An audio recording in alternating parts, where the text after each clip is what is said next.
The Sopranos follows mob boss Tony Soprano, who, as the boss of a powerful Pygmy thing over in Jersey, comes across many colourful characters in his career, such as the terrifying Ritchie April, the volatile Ralph Cifaretto, and the dangerously uncontrollable Feech LaMana.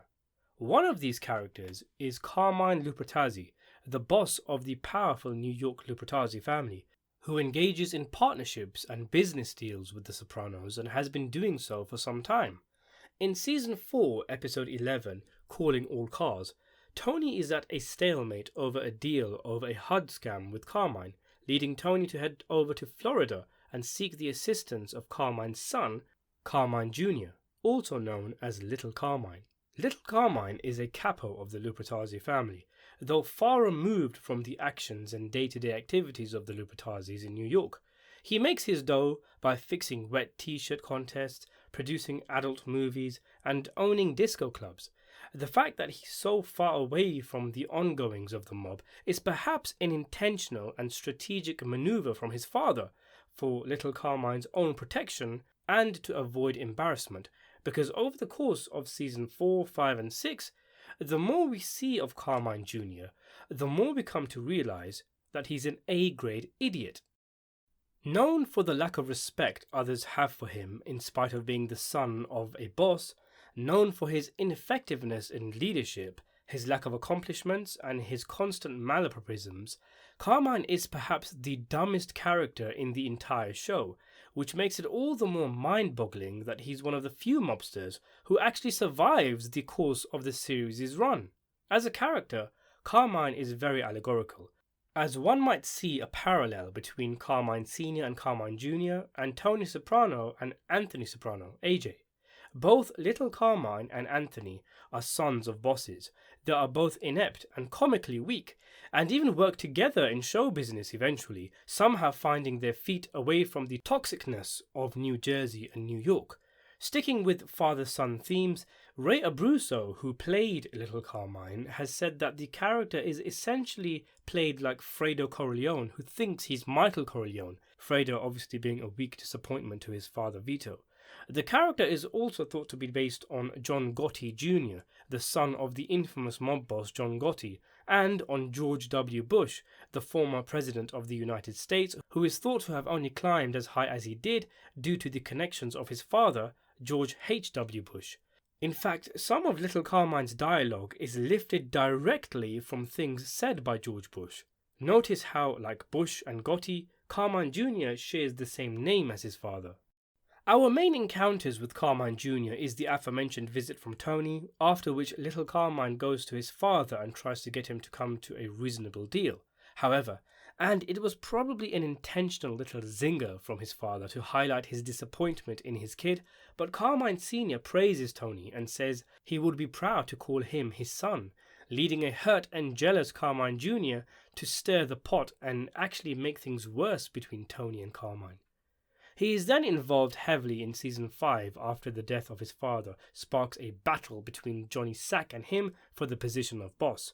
Little Carmine has the likes of Rusty Maleo and Angelo Gareppe in his corner, but it's clear to us as the viewer that Carmine is being manipulated like a puppet by the likes of Rusty, who is working from the shadows to empower himself while putting Little Carmine in the firing line. Johnny has the likes of Joey Peeps and Mohammad Reza Pahlavi in his corner, and after a bloody civil war, Carmine Jr. eventually backs down and accepts Johnny Sack as boss. After that, Carmine is pretty much out of the picture. The Lupertazzis go through a lot of drama, Johnny's incarceration, the rise and reign of Phil Leotardo as boss, but Little Carmine is no longer ever in the running, instead staying out in Florida and also partnering with Christopher to add the film Cleaver under his subspecies. When things get out of hand with New York, Tony asks Carmine to take the reins, but Carmine turns it down. After this, we see Carmine act as a mediator between warring parties, like when he speaks with Tony after Tony beats Coco almost to death, when he is brought in for the meeting of the minds, and in the final episode where both New York and Jersey decide the war has gone too far and it must be ended. Now, Little Carmine is considered a fool. As Tony puts it, it's common knowledge the guy is retarded.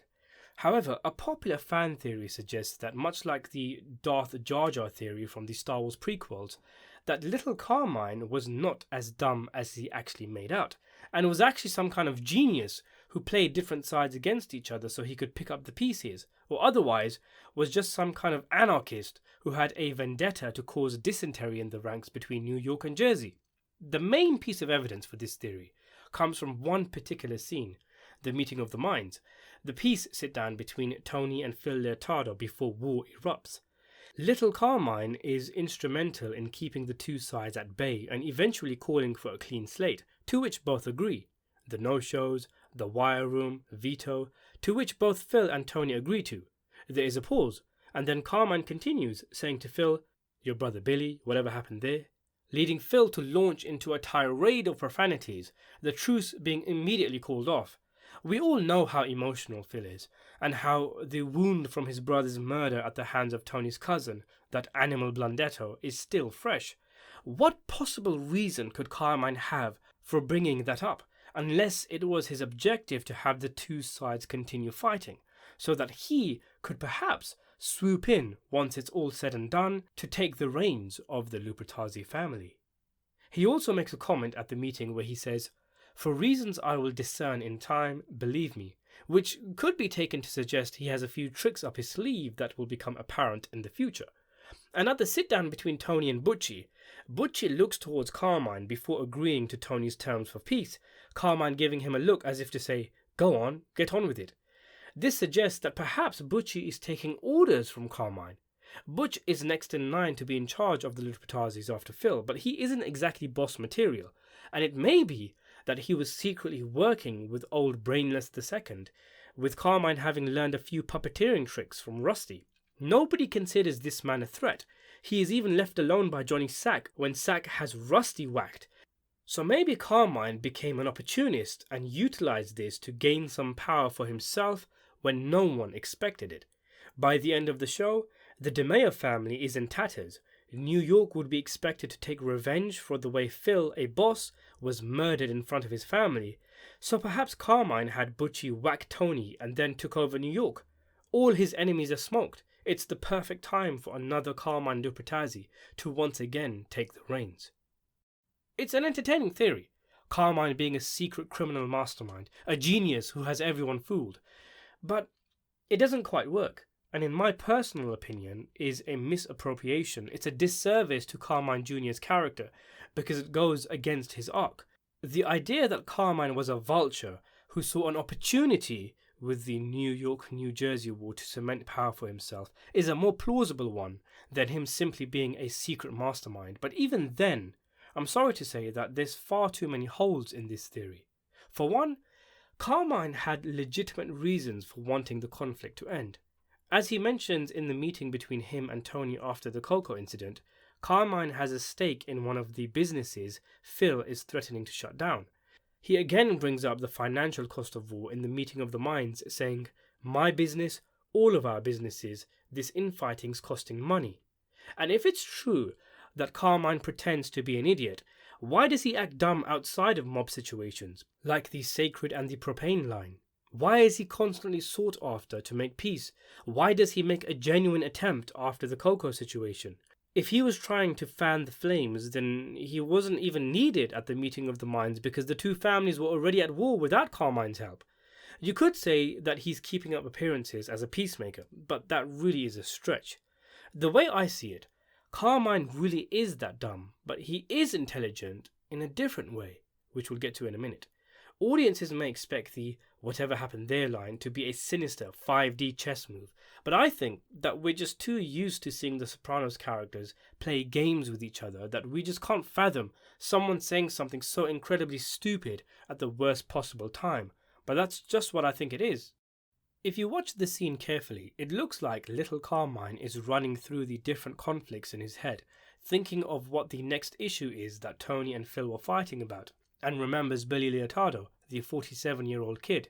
The way he says it coats the trauma. He doesn't say, "Hey Phil, remember when that animal Blundetto shot your brother in cold blood without any provocation whatsoever? Remember when he was dying in your arms, when he couldn't even say his last words?"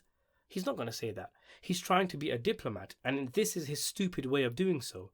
The fact that he didn't wind up Phil intentionally is further emphasized by a line that a lot of people miss.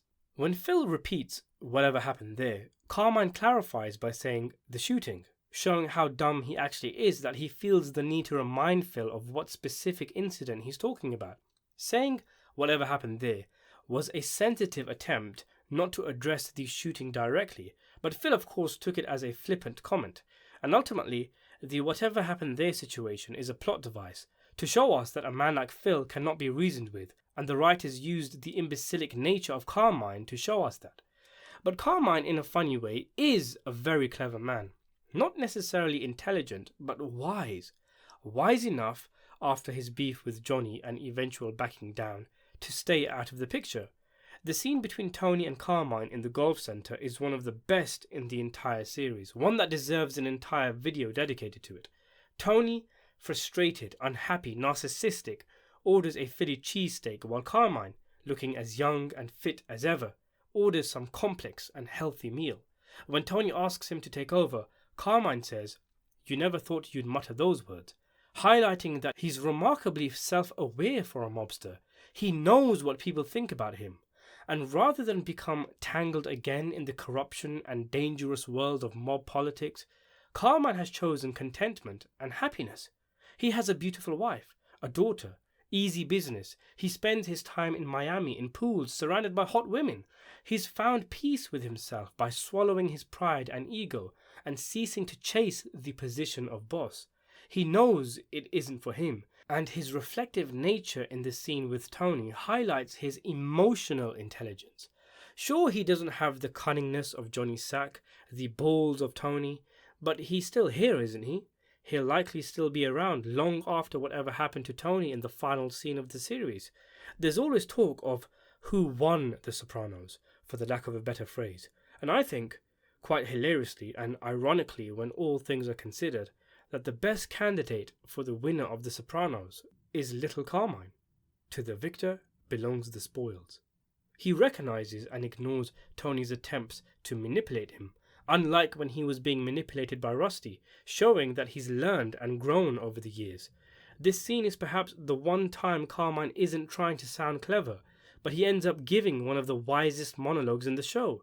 Ironic.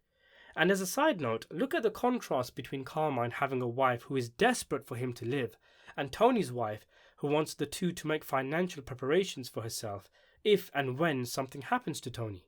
Call him stupid, but Carmine Jr. made the smartest decision out of all the mobsters to just up and leave the game. Stay close enough that you're making money, but far enough so that you're out of harm's way.